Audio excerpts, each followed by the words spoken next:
get started here. Oh, hello. Now I'm recording. Look at that.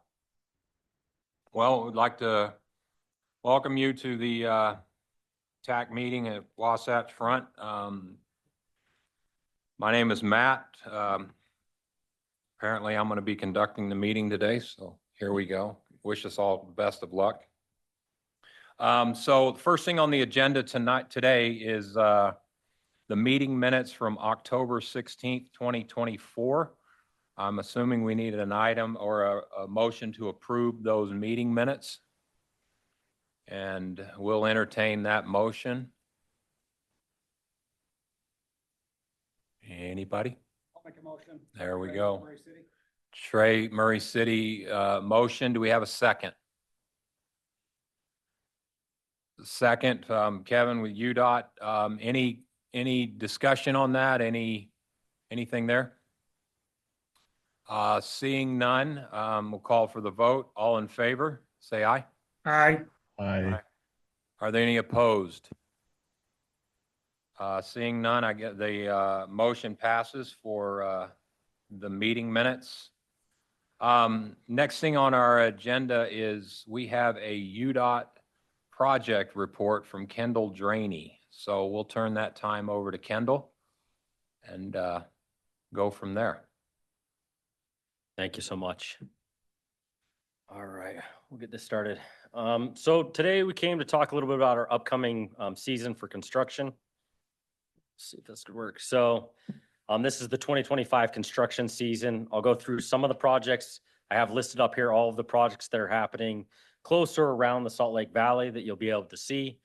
If you have any questions about projects, not just during this presentation, but offline, you're more than happy to reach out to me.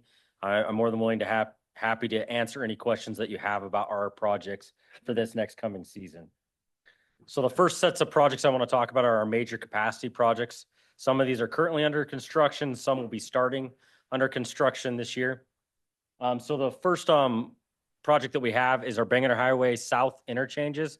This is on the south end of the valley. This is 2700 West, 134 South, and 9800 South. They are expected to be complete this fall, which is a great news for us to finally have Bangor going all the way from I-15 to 40, it'll be 47th will be the last one, which is the other interchange, which is under construction right now. Yes. Yes, they're all supposed to be done this fall. So there's 4 total that are under construction, and that'll get us that south end of Bangor into free flow, which is an awesome thing to have done. I'll be excited when I don't have to worry about the impacts that we're having right now from those projects. Also, one that will be finishing up this summer is 90th South. We've added to be a 7-lane section from Redwood Road to 700 West. You can see that now most of the work is being almost complete. They just have to do paving in the spring and finish up the structure that's working right there over the Jordan River. And then another project that we're starting up here this spring, we're just about to go out to advertise with this, is I-80. This is out in Tooele from milepost 99, that exit, towards the 201 exit, 21st. We are going to be putting in an aux lane there and then also widening SR 36 going northbound like we did this last year going southbound. So that'll be starting up and will go through this year and next year for that project. And then the other project that we'll be advertising here soon is SR 111. This is from Harriman Parkway up to South Jordan Parkway. This is a greenfield project. So this is extending 111 from its current location in South Jordan City and going down into Harriman and the Riverton area. That project is expected to complete next year as well. Then we have a major reconstruct project that's going to be happening on 215. This project's going to be going out. This will be from 21st South all the way to North Temple. They'll be redoing 22 bridge decks, either pothole patching or doing full deck replacements. So there is going to be quite a few impacts when it comes to traffic on the local roads from this project. This is anticipated to go all of 26 and then part of 27. Like I said, we're about to advertise this spring, this project. So it'll be late fall when it gets started with all of the repairs that will be going on this project. So it is going to be impactful. We're trying to get this out of the way before the I-15 in the north part of the valley gets started, because this will be an alternative for when that project kicks off. And then the next is just our paving program. So this is our pavement preservation. If you look at the map, I know it's a little far for some people, but in the map, we kind of have highlighted the areas that will be doing paving preservations this year. These will start anywhere from June and end in October. Most of these are an 1.5 mill and fill type project. You'll see that it spreads throughout the valley. We've got a couple right in the heart of the valley in the West Jordan Sandy area with I-15. And then we've got some downtown and a few along 215 I-80 there. So that's our paving program. Like I say, most of them are already bid or are going out to bid right now for these projects. They'll be mostly night work through most of these types of projects, so not as impactful for your cities. And then here's some of the other projects. I have a slew of these listed. We have a lot of lighting projects that'll be going on, trying to improve lighting along our roadways. And then also we've got some signal improvements with adding flashing yellow at all of the intersections and doing some improvements in the lighting at the intersections over those signals. That's what a lot of those traffic and safety type projects are. And then we've got a couple sidewalk projects that we'll be putting in.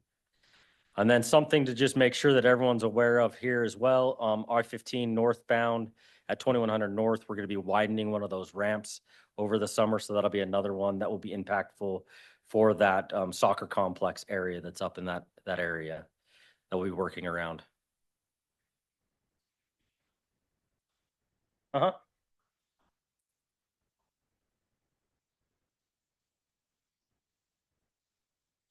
The sidewalk on 5400 South, is that on the north side or south side or both? Is that?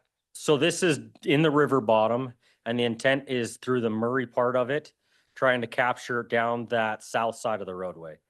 The north side already has a sidewalk on some of it. And that is, then there's a TAP project that's being put in with Murray on that north side. And then I believe Taylorsville is doing the other portion of that north side. So we're trying to finish the south side all the way up to that signal through the river bottom, there by the high school, and then going down through and then up to that signal. Yep. Any other questions on any of these projects?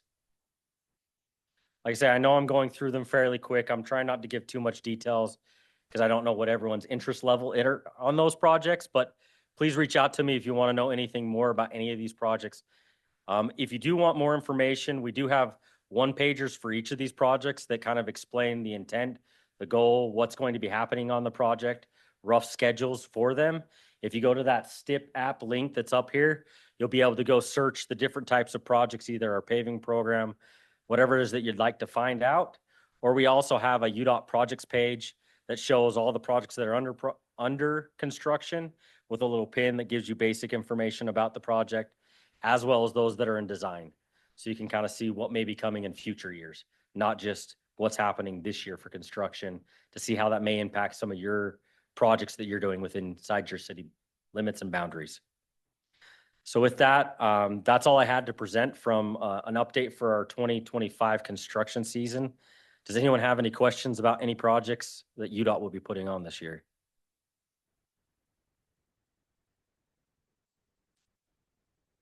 Perfect. Well, I appreciate everyone. Appreciate the opportunity to be able to present. And like I say, please reach out with any questions. Thank you. Thank you, Kendall. That sounds like you got a lot going on. It'll be nice. Some point in time, I assume the roads will be done. Won't be any more orange barrels out there. Can I pick a route and have you guys just fix that one route? No more orange barrels? Yeah, that'd be great. No, thank you. Appreciate the report and the update. Moving on, we have some transportation improvement program, or the TIP business. Mr. Withrich is going to go through that with us. It's all you. Perfect. Thanks, Mr. Chair. On the roll, has everyone had an opportunity? Brittany, I don't think you've. No.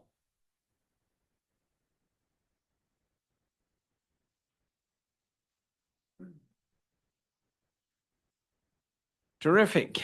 So to initiate our discussion here, we've got a couple of board modifications we want to review and talk about with this committee. The first one there that we'll talk about is the South Jordan project on the Riverfront Parkway. And then we have a UTA project, the 5600 West Bus Rapid Transit project. The very first project here, South Jordan project. This moved a little quicker in person. Anyway, here we are. This is the location of the project here. Just to taking the Riverfront Parkway facility between 11050 South to 114th South, take it from a 2-3 lane facility and make it a 5-lane facility, including curb gutter and sidewalk.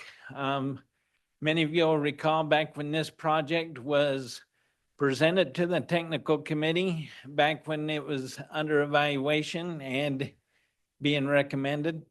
The initial project cost was $1.8+ million, and the funds being requested was a little more than 1.7.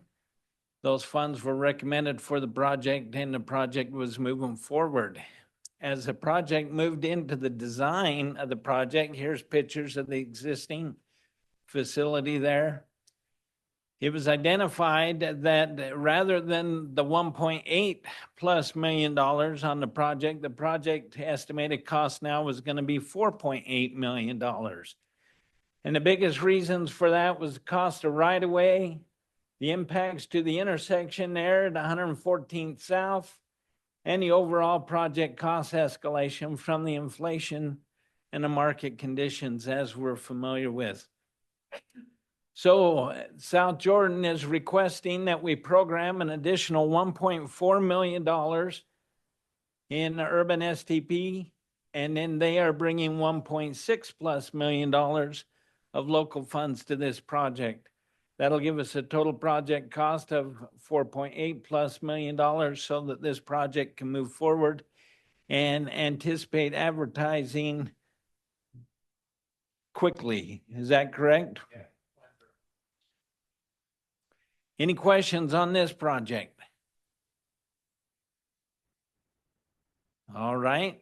So the next project then we have to look at is a project on, this is 5600 West. Back when we were reviewing and approving this project, some of you will be familiar with it.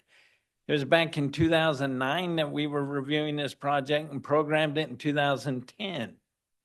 This project put $2 million on the 5600 West project, and at the time it was for phase 1, which was a section between 2700 South and 6200 South, and it was recommended by the Technical Advisory Committee that it was for construction, not for bus purchase.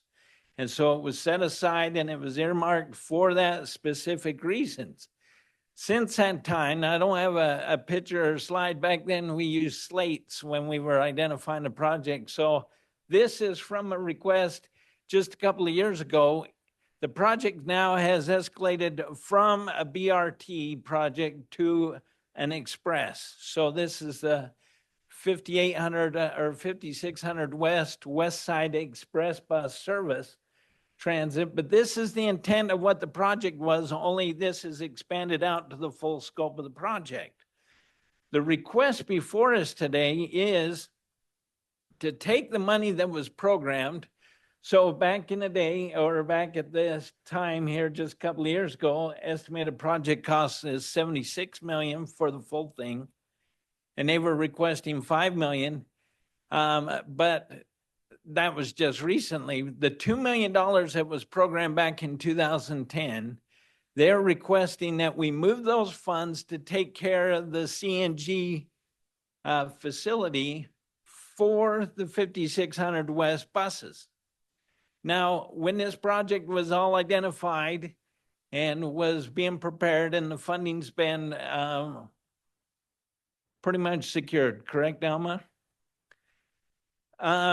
They were doing an analysis there to where they could identify and use the funds in the most effective manner, so that sometimes non-federal funds are better on some things and sometimes the local funds are better. Anyway, They analyzed where it would be the most effective.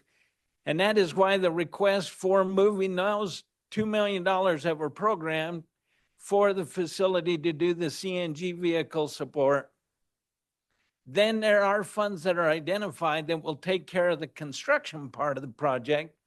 So essentially, in one way, we could have said, sorry, that the funds were approved for the project and the project's moving forward and we don't need to worry about it anymore. But in reality, the policy of the council is when we have a scope change for funds that were programmed on WFRC funds, we wanted to bring that forward and bring that to you so that you were aware of, even though it's for the project, there was a scope change of how those funds would be used.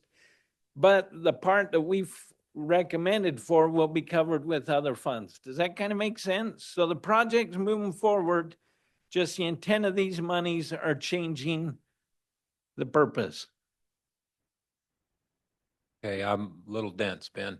So no change in dollars, just change of location of the dollars. Correct. Or how How the they're dollars spent. are being used. Yeah, you're just a shell game. We're moving the same dollars to another Part of the location. project, yes. And it's still part of it's not buying the buses, it's for the transportation portion of, is that right? It's correct. It's for the CNG fueling bay that needs to be added onto our facility to be able to service the CNG buses that will be running on this route. The street side improvements on 5600 West will be done with UTA local and with TTIF funds instead of the federal funds. And that's just so that we have the federal interest on the CNG facility, where the rest of that CNG facility was federally funded. It keeps the federal interest just in one location rather than spread out along the whole 5600 West street corridor. Okay. Perfect. Thank you, Alma. Any questions on this request? Ben, real quick, I just wanted to get clear in my mind, we've invested somewhat in the electric buses, but this request is for CNG, so we're going to have some diesel and some CNG and some electric? Or is there any intent to On focus on 5600 West specifically? just, I don't know, just the bus fleet in general, I guess? Yeah, okay. Bus fleet in general, yes. There's diesel, electric, and CNG are our main mixes. We're not focusing on hybrid as much anymore because of some issues we've had with those in the past. But yes, there's a mix of electric, diesel, and CNG in our current fleet plan. Just if I can piggyback off that question, what are the, I know you may or may not be honest, what are the future plans for the buses themselves? Are you pushing at some point going electric? Is this CNG going to be around a while? What is? Yeah, the CNG buses that we're getting for this will be around at least 12 years. It's the minimum useful life for the CNG. But even going forward beyond that, our fleet plan has a mix. To do all one type of bus, it makes you a little bit vulnerable when diesel goes up or when CNG goes up or when electric. To have a mix is a little bit more, kind of like diversifying your stock portfolio. So you're continuing to diversify the buses. I mean, there'll continue to be at least two of those types of buses. Yeah, and right now, all three of those All three are in types. operation, but yes, Yeah, okay. and going forward for the next while, all three will be used, and just the mix of how many of each will shift a bit more towards the electric and also a bit more CNG, and just reduce the diesel a bit, I think, if I'm recalling our fleet plan correctly. So what's the total cost? 76 million? What? That seems right, Right. from what I'm remembering for the whole project. That's including the park and ride lots, the improvements on 5600 West, and this fueling facility addition. Ben, can you remind us again of the dollar amount we're talking here that's being shifted from one to another? 2 million. 2 million. It was programmed 2 million. It's the same 2 million. It's just being moved over to the CNG. Correct. Okay. The funds had actually been transferred to FTA for the project. They were just identifying ways to strategize, to utilize and get the most out of the money. Okay, I think that answers my question. I was making sure that the CNG facility wasn't 76 million. It's two. Correct. We're using 2 million towards that Okay, bay being added on. No, the 76 is for the whole thing. I just used an old slide or a new slide for an old project. Any other questions on this project?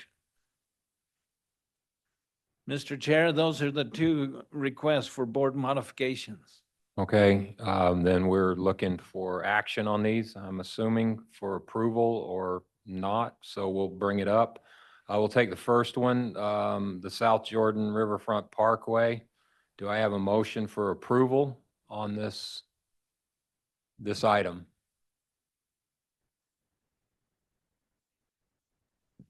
A motion to approve.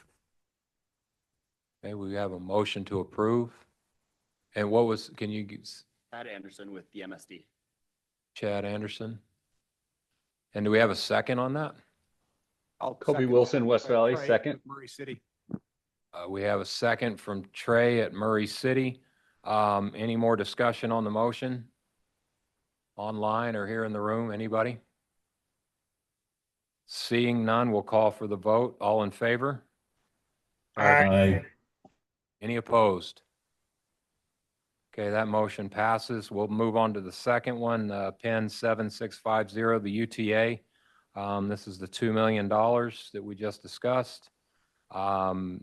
If there's nothing, we'll go ahead and call for a motion on the UTA project, 5600 West Bus Rapid Transit.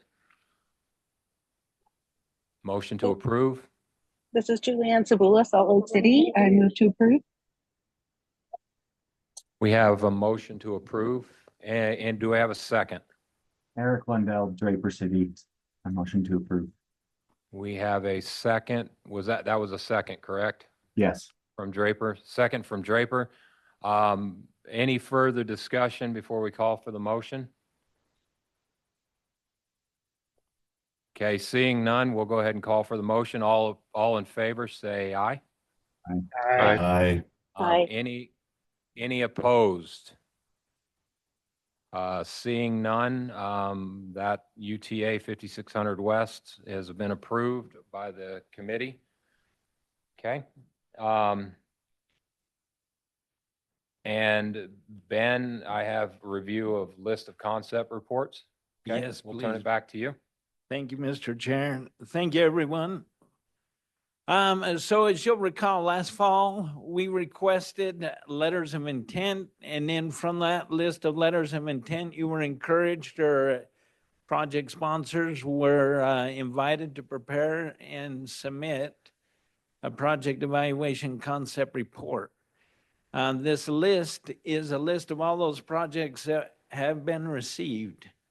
They are sorted there. If you were to go by project agency, rather than the project location used to just say city, but sometimes that didn't reference who was submitting the project. So we got that as project location. The agency is the one who submitted the project. So by the agency and then by funding type, but we would request that you go through this list, and the TAP are the last page and a half, because they come from a different database. If you'll review this and make sure that the projects you think you submitted have been submitted, if your project's not on this list, we need to talk so that we can get that information wherever it disappeared, so that we can get it on the evaluation process and include it with these other projects. And also then for your review or for your information, part of our evaluation process is an on-site review of the projects. And those on-site reviews this year will be happening on the 12th and the 13th in the Salt Lake urban area, with our snow day being on the 27th, I believe, or 24th. What our snow day means is if for whatever reason one of the first 2 days gets snowed out, everything will automatically transfer to that snow day, so we don't have to recall everybody and reschedule everybody. And so that information will be forthcoming. We'll be coordinating what time and the location with you. And the way, it would be really nice to come to your office and sit back and talk about the project and show pictures and talk war stories, but we really don't have that kind of time. The intent of our field reviews is to meet on site, to visit with you with our vehicle, which will include individuals from UDOT, UTA, Federal Highways, our staff, the county, and any others that would like to come and participate. And we're there for just enough time to get the spill of the project, identify concerns, and discuss why or how this project could benefit the overall regional transportation system in just a couple of minutes. And so we move kind of fast. Those who've been a part of it in the past, we appreciate your patience with us and your participation, but encourage all of you to come and participate. It will be a hybrid type meeting. If there's some reason that you would like to participate and can't be out on site with us, there'll be an ongoing Zoom link that you'll be able to log in. We'll have the schedule published out to the TAC so you can see when and where we are, hopefully, and dial in and be able to participate or listen in and see what's going on with the project review, where we're at. Any questions on the concept reports received or the process where we are or what's coming up? Real quick, Ben, so I'm just looking at ours. The funding type, was that assigned by two different options? Did we assign those and submit them, or did staff here at Wasatch kind of look through them and say they can be in either one of those, and that's why they're listed twice? Correct, Or that's is what that- it is. Okay, so Yeah. it was staff, okay. The Or other thing, sometimes the sponsors requested twice Sure. too, but okay. The other question, 12th and 13th, is that next month? correct. Okay, and what was the snow day again? I'm sorry, Snow day will be the 24th. same month? Uh, 24th? We'll be sending out the email with the information. Okay, okay. This is great. I do want to say that they're very susceptible to cookies, right? Yes. Donuts thank and you. cookies. Yeah, we I'll can't toss solicit that out that, for you but because you you know can't that- solicit it, but I'll do it for you. So we can do that. That would be awesome. The more cookies, the better chances we have. Is that how it works?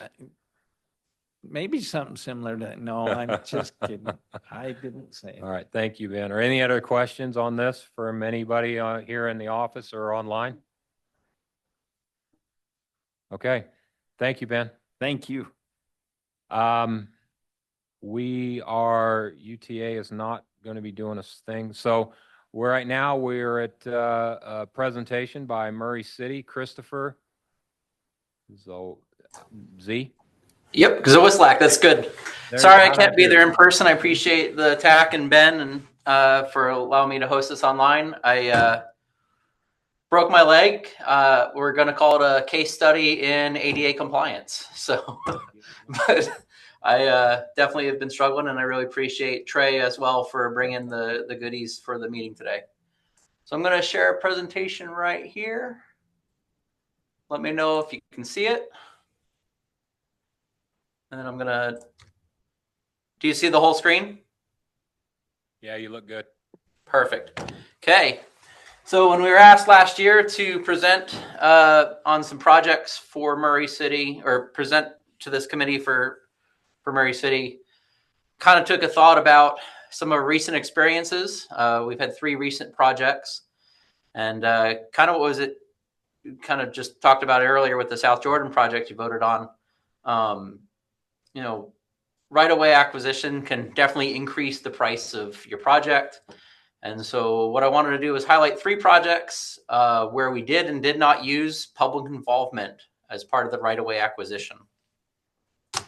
So the $15,000 question, that's the number that I did for the 2 projects of these 3 that we had bid with from the public involvement group for our public involvement and design support. So it could vary based on your intake, but Is there any value to utilizing public involvement professionals to supplement the right-of-way acquisition team? So that's kind of what the outset of this question and kind of the reflection of these three projects that I wanted to talk about. So quick table of contents. We'll talk about background of right-of-way acquisition that I'm sure everyone in the room is familiar with. We'll talk about the three projects that I'm going to focus on and then break down kind of how they started, how the process went, and then the results. And then just some pros and cons to finish up the presentation. So as you all probably are aware, I'm sure everyone's done some sort of acquisition at some point. Federally funded projects, i.e. the ones that we do through Wasatch Front, are required to follow the UDOT acquisition process. This requires both the permanent and temporary easements that we have on the project. And because I'm a nerd, I love to bring up the fact that it's based in the U.S. Constitution. And if you look down there at the highlight of the Fifth Amendment, it says without just compensation.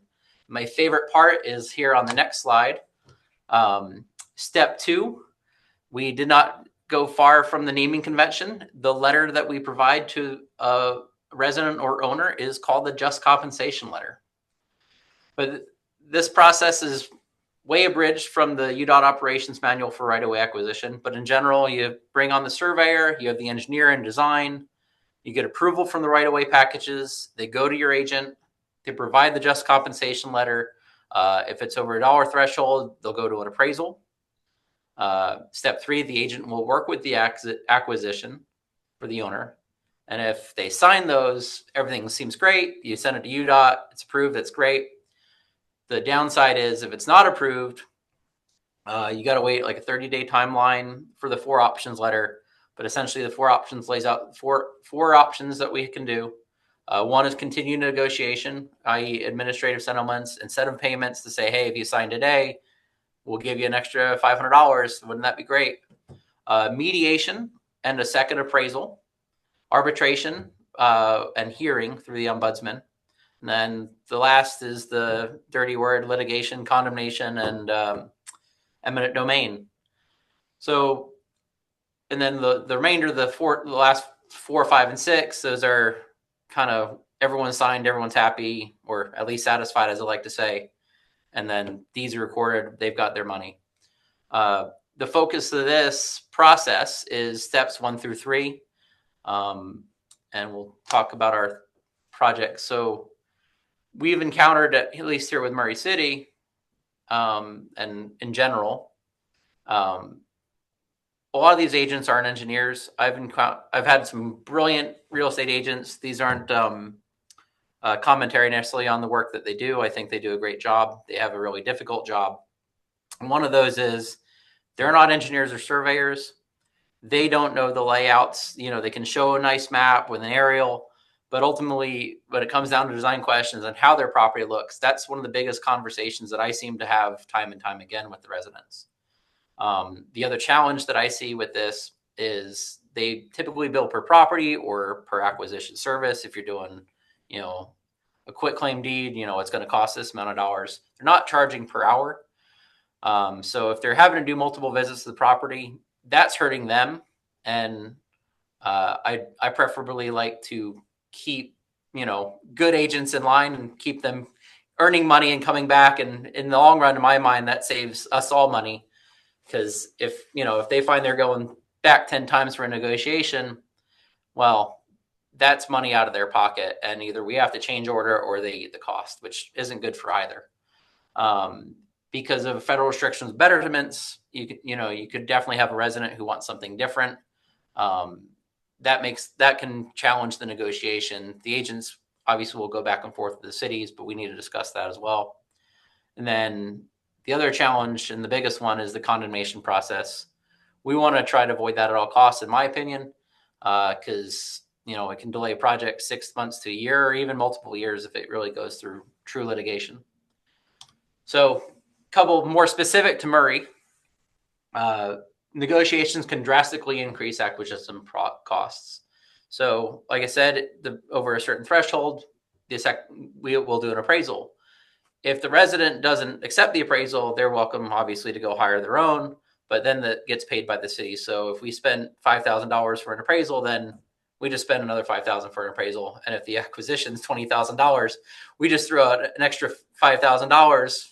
You know, we spent $10,000 on appraisals, and that was half the cost. So it just increases the costs. Again, owner expectations, they may exceed the appraised valuations. And that's where the second appraisal comes in. But I've had where the original appraisal was $8,000, and she said, I'm not moving for any more than $20,000. Really hard to there's no way to justify that. So this is kind of building support for public involvement in my mind. And then, of course, and we'll talk about one of the projects, delayed right-of-way acquisition can make our project timeline extend and can delay bidding, can cost us more money in the long run. And the hardest thing that we have here at Murray, and Trey, I'm sorry, I'm giving away the game a bit. You need a mayor and council who approve for condemnation. And, you know, one of the challenges that we have that UDOT does not is, you know, they're elected officials. And, you know, if enough residents speak out against it, it's not going to happen. So we wanted to highlight, I think, something that we can be proud of, but also something that I know we've tried before, but no projects in the last 10 years have really gone through any condemnation. And it's required some redesign, again, costing us money, and extensive negotiations, sometimes doing additional settlements. So, you know, everything's got a cost and benefit to it. You know, condemnation may have been more efficient for us, but we've chosen to move through this process.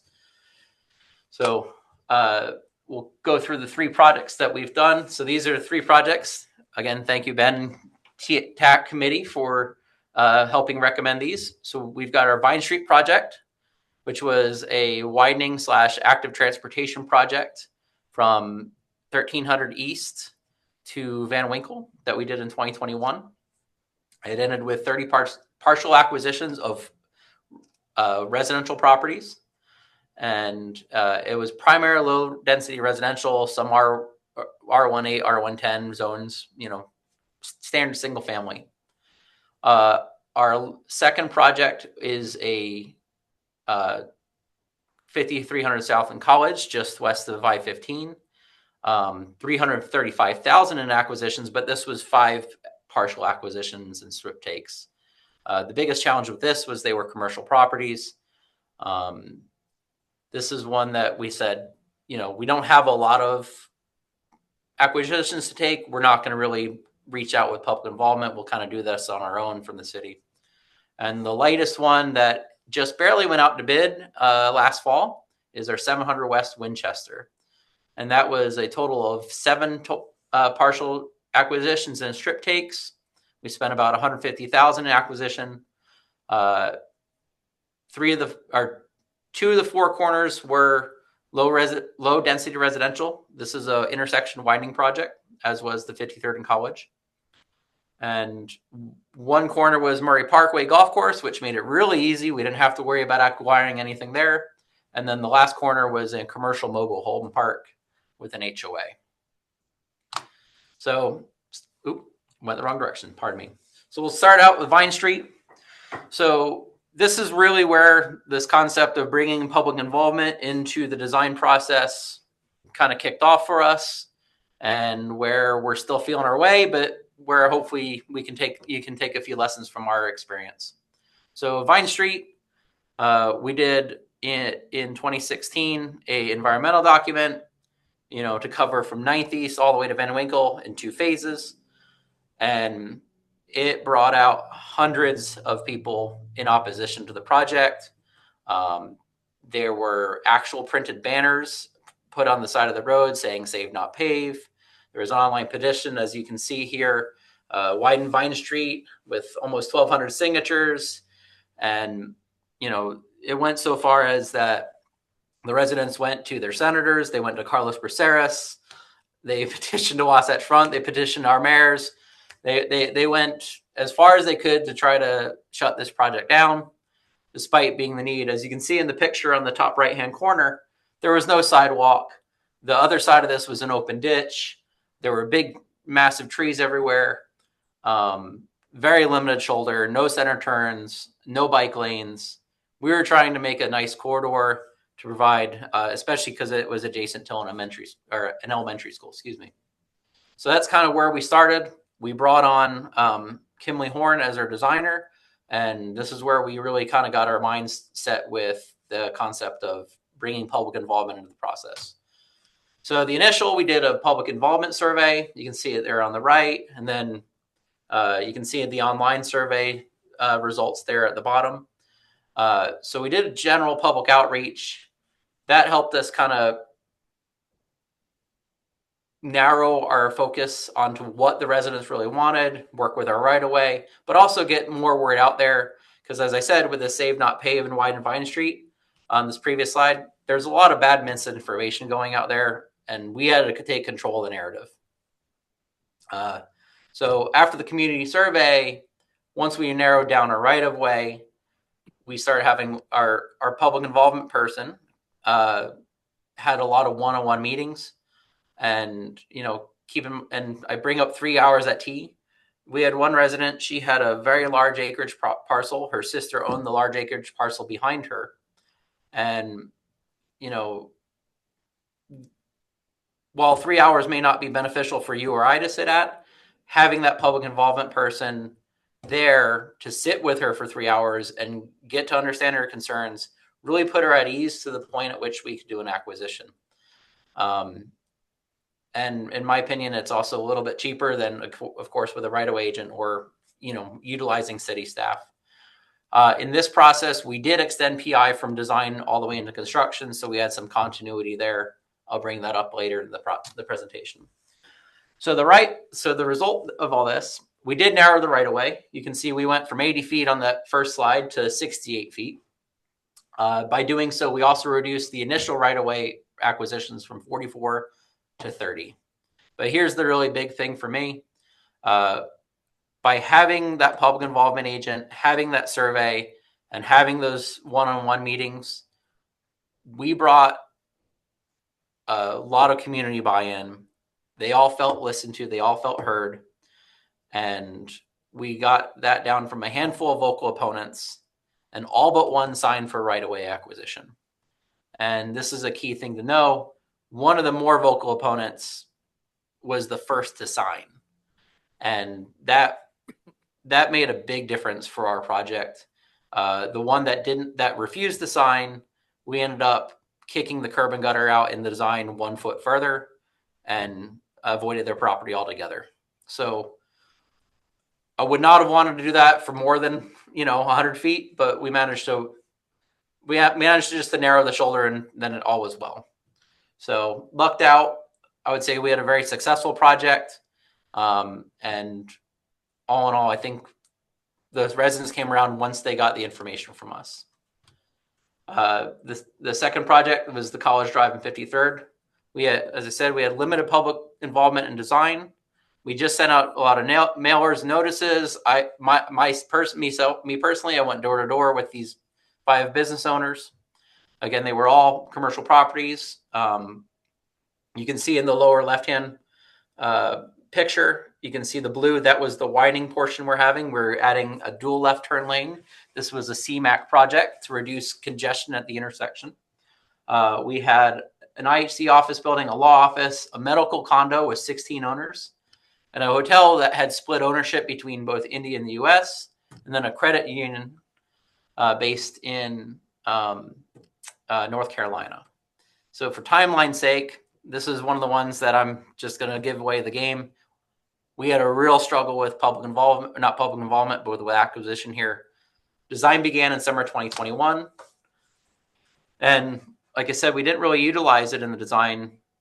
We just used our real estate agent, and we brought city staff and the engineer in. One of the challenges we had, the law office refused to work with the agent.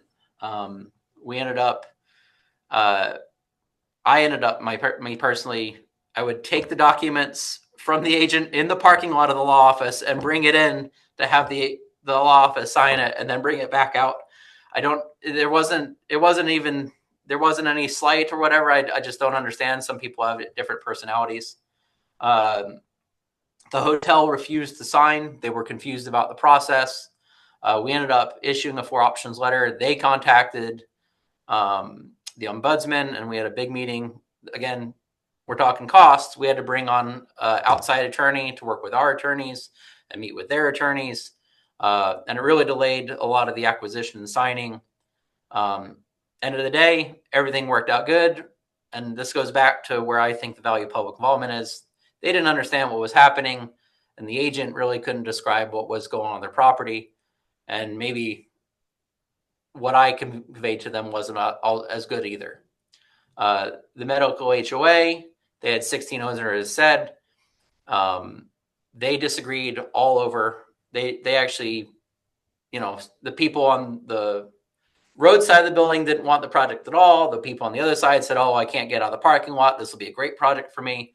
It was one of those things where almost they needed a mediator between them. And then the credit union, they ended up delayed just because of local management changes and out-of-state home office. So the result of this project was, because of the lack of understanding, because of the challenges with interacting between the agents and the probably acquisition, we started the project design in summer of 2021. We began right away in January 2022, and then we didn't even have the right of way certified until December of 2022. We missed an entire construction season just in delays of construction. And because of that, because we were hoping to build in the fall of 2022, we even lost some CM staff that were either sent to other companies or other projects that they had to work on to keep themselves busy, because obviously they got to be employed. So we had to work with a brand new CM staff and make some adjustments there as well. So these delays really had an impact, not just financially, but also on our own management of the project. And it impacted my time on my other projects to coordinate with these owners and the agent. We ended up having, even after the process and construction, the medical office, they continued to talk with the right-of-way agent, who obviously was no longer on the project by a year at this point. And they had a broken sprinkler line. And months after they got a hold of the right-of-way agent to complain about this and seek compensation, when, the right-of-way agent said, "Hey, I'm not part of this project anymore." So again, if we had a clearer PI, I think it would have moved a little bit better. And then the other challenge, we did bring a PI in during construction, but because I was already the face, my time got spent out there meeting with these residents in lieu of the PI that we had hired. And then the last project, and forgive me if I'm going a little fast, our 700 West Winchester project, we're hoping to begin that this spring. Learning our lessons from 53rd, we brought in PI again at the beginning of the project. We had an initial contract for $15,000. It turned out to be much less than that. Things went a little bit smoother, but I would also argue because of the PI. So, a little background on this project. We had a lot of work going on before. Jordan Valley Water was in there. Midvale Water was in there. We had the trailer park that did an extension. There was a lot of work going on. We had utilities. So you're already coming into this project with a lot of construction fatigue. Just speaking with some of the residents while out of those other projects, they were not happy to hear another project coming down. And we were worried that we lost ground because of other people's work, that we wouldn't be able to convince them that our project is needed. And mind you, the signal, it's one of the oldest in the city, and it's literally hanging on by a thread. We're really looking forward to getting it done. So talking with some residents on the initial, the trailer park had management in California, so we had to work with coordinating between the local representatives and their California representatives. One of the residents was very abrupt with me, and I'm just going to say kindly that he told me to get off the property. And then the other one was, if you look in the top or the left two photos, you see a very large London plane tree. She did not want to part with that 100-year-old tree, and neither did our city arborist for his. I'll throw that in for him. So talking the process, we brought in public involvement. We did not, so we'll see how this goes out well for us, but we did not extend the contract to construction. We just wanted them to get into with the design. One of the issues we wanted to talk about was whether we preserve or not preserve that tree. As you can see, it's a very nice tree, but the widening and our sidewalk and the utilities would have damaged those roots really bad, and the tree would have been a liability because it could have fallen onto the house, because we'd be ripping the roots out on the street side of the tree, thus taking away all the support towards the house. So they distributed flyers. They went out, met with all the owners, including the difficult one who threatened me. They became best friends. And lo and behold, almost all the owners signed really quick. So all but 2 were signed in the first 4 months. The one was the trailer park, who we had to go through a title that complicated some things. And then the other one, that was almost kind of out of our control. I did have to meet with them a couple times just to discuss. They were, this was one of 23 rental properties they owned. They weren't really sure what was going on with the property, but also we found out that when the previous owner sold it to them, they kept one of the 3 strips. So we had to work with them to get the strip parcel in their name. It was kind of a mess, but I'd say all in all, we were able to acquire really quick all the parcels. So we started this process in like February of last year, and the first almost all but these 2 were signed in the first 4 months. Our final one was done in July, and we were able to successfully bid a project this fall, and we'll have it completed likely by July of this year. So that's kind of the result of bringing public involvement to us. I kind of kept the name quiet for now, but Amelia Andrews was with Kimley Horn. She was the PI for our Vine Street project. And I kind of wanted to get a bit of her perspective from that project and from other ones she's had. And this is just kind of for your own mindset, as if you choose to kind of do it the way that we're doing it here at Murray. Some of the easier properties are 30 minutes. It's just a little knock on the door. It's providing that face. Sometimes with the more complex acquisitions, could be 2 hours. It could be almost up to 20 hours. Like I said, on Vine Street, we did have some really challenging residents. There was one that I and Amelia met with probably every week for 2 years. And that spans both pre-design or design and through construction. Thankfully, Amelia took most of her phone calls and only incorporated me when I needed it. Again, helping preserve our city staff time was a big key. The other benefit is it provides continuity for residents and communication, particularly if you go through construction. And again, kind of touched on it with the agents. Unlike contractors, agents, and engineers, designers, there's not a fixed timeline. You're not putting out a design package, then you're done. You're not doing a build, you're not done. It kind of helps supplement our time as staff to carry through. So that's some of the perspective that she saw from her perspective. Because I want to end on a highlight. We'll talk about some cons. Some of the owners that we've experienced resented third party representing the city. Heard on a handful of occasions where they think that we are in cahoots with the company, and it's hard to convince them not, but some of them just think that there's something nefarious about us working with third party. And then one of the other challenges that I see is, people talk. One of the challenges and one of the nice things about having a single source public involvement agent is that they can help control some of those rumors. So what you don't want to do is have one resident say, well, I got $15,000. And they're like, oh, why didn't I get $15,000? They only asked me $5,000. Well, the nature of what we're offering them could be completely different. Or the nature of the take could be different. And then, of course, there's, like I said, there's cost to everything. There's additional cost for public involvement in design and just in only in construction.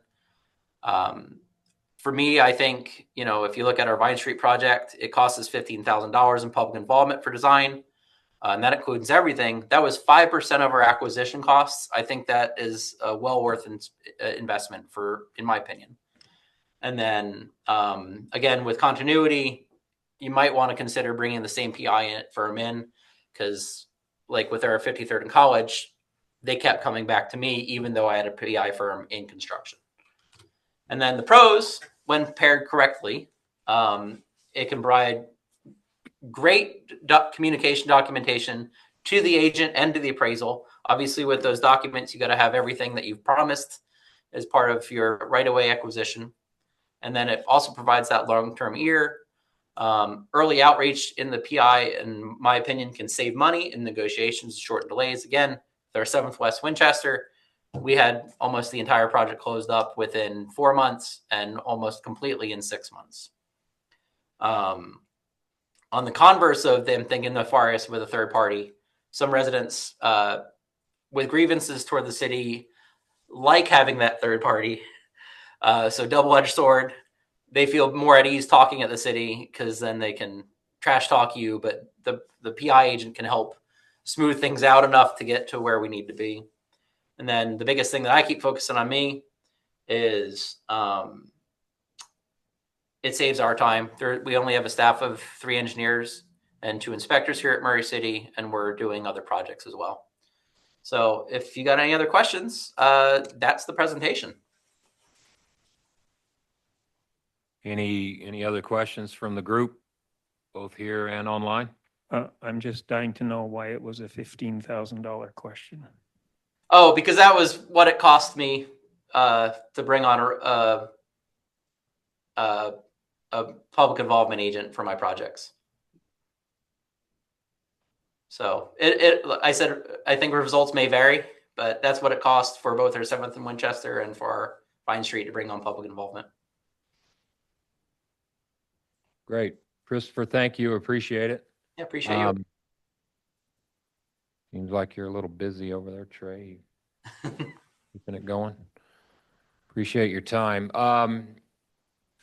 Yeah, you're not allowed to go skiing apparently. Or at least learn. Don't tell Trey that now. Come on. At least learn how to ski, I guess is what Trey says. So moving on, any other business that's on the agenda? I don't have any. Yes. Mr. Chair, just real quick, Hugh with WFRC, and for those that aren't aware, some new bike guidance has come out from AASHTO. They just been working for about a decade on updating their bikeway guidelines and recommendations.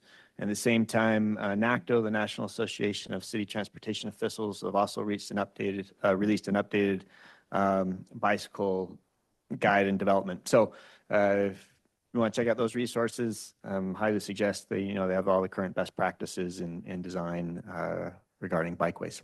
Thanks. Great. So AASHTO actually updated?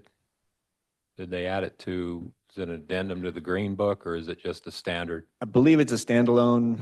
I'm not sure if it's an addendum. I know the AASHTO, it's about 600 pages, pretty comprehensive. So. Yeah, there you go. Little dollars there. But NACTO as well? Yeah, NACTO as well. If you're on a budget, the NACTO one is about $55. If you're not on a strict budget, or you can partner with somebody, the AASHTO one is about $500. Okay. That'd be kind of, yeah, go ahead. Hey, yeah, I just wanted to chime in on what was just said about it, whether or not it's part of the Green Book. But if it's standalone, but the Green Book references, I believe it just references the latest version of the bikeway design guideline. So the Green Book's reference to that would now be the new version. Thank you. I was just going to mention a different item, but there might be other discussion about the. Well, before you go to that, just curious, you don't have to, I don't know, if there's a way to get this out. Has anybody ever adopted the NACTO? Has that ever been adopted by anybody that you know of? Anybody online? Okay. Yeah, I don't. Okay, great. Yeah, we talked about it, but we never did follow through with it. I don't know what I'm went up a I'm not lot, sure what so. I'm missing there in the NACTO. I've got the books. I just can't find any like standards other than drawings and pictures.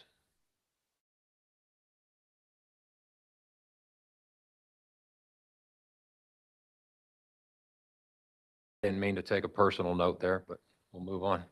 Go ahead. Kip Billings with Wasatch Front Regional Council. Hopefully, each of you received in the last week or so an email from our office about a road safety audit. We were awarded a grant through the Federal Highway Administration, part of their Safe Streets for All. As you recall, we did a comprehensive safety action plan a year ago. This is in addition to that, or a supplement to that study.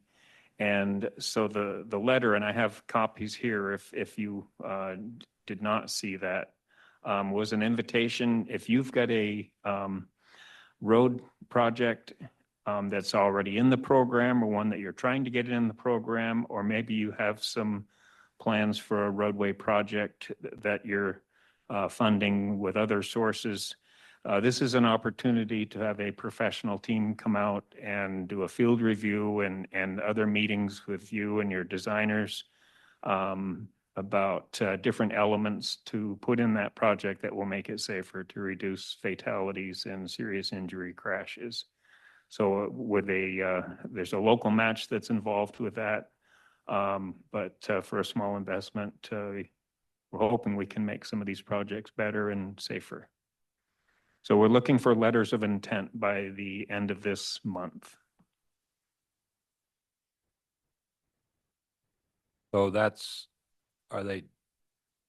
question, is it road specific or project specific in your city? It's not the whole city, if you will, or yes or no?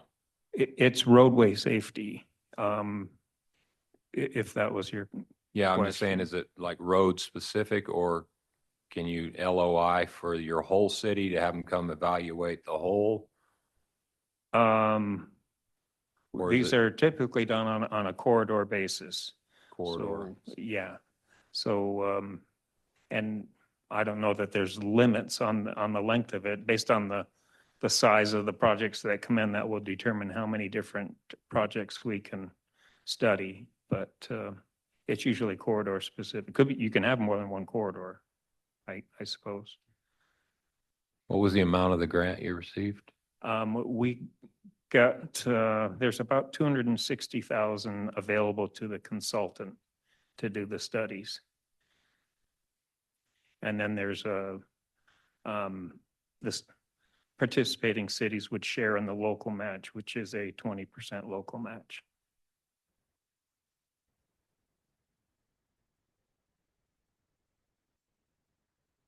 Thanks, Kip. Any other questions for Kip on that? Both in the office or online? Okay, I don't see any.